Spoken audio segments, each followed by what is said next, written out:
Don't spit in public. Ang pagdura sa kalsada at pampublikong lugar ay hindi lang nakakadiri, kundi nakakabawas ng dignidad. Simple, kung private hygiene, gawin sa private place. Gawin sa private na lugar. Dapat mong i-consider na baka pagdura mo, tapos ang dami mong plema, tapos may kumakain. Yung kinakain, avocado. Yung kinakain, kamote. O, di ba? Nako.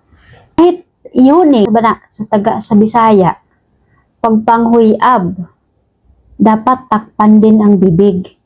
Hindi yung nasa public ka, nakabuka yung bibig mo, tapos may kasalubong ka.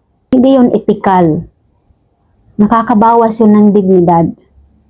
Paano na kung ako yung kasalubong mo?